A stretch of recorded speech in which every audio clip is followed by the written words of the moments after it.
2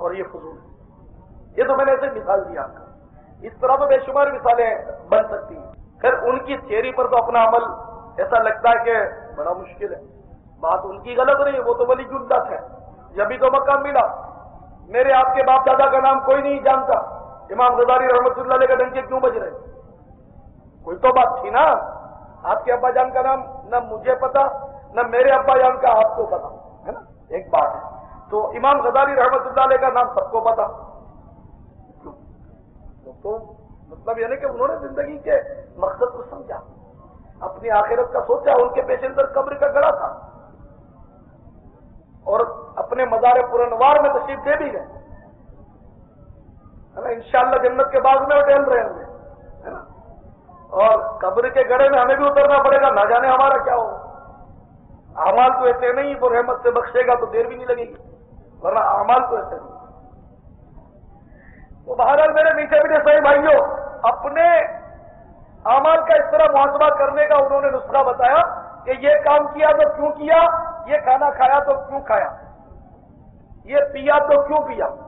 چنانچہ ایک بزرگ کے بارے میں امام غزالی فرماتے ہیں رحمۃ اللہ علیہ کہ ایک بار ان کی نظر ایک چھت کی طرف اٹھ گئی. وہاں ایک عورت نظر آ گئی, بڑے پچھتائے, بڑے پریشان. اپنا محاسبہ کیا نا کہ چھت کی طرف کیوں دیکھا جو عورت نظر آئی, نظر ہی نہ اٹھاتے.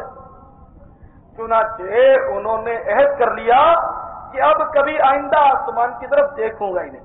ہے میری اور تمہاری ہمت, اپنے تو یوں دیکھتے تو یوں دیکھتے تو یوں دیکھتے تو یوں دیکھتے, گھوم کے دیکھتے ہیں. خالی سلام پھرتا تو پیچھے دیکھتے ہیں. شریعت جو بھی کہے پیچھے ضرور دیکھتے ہیں.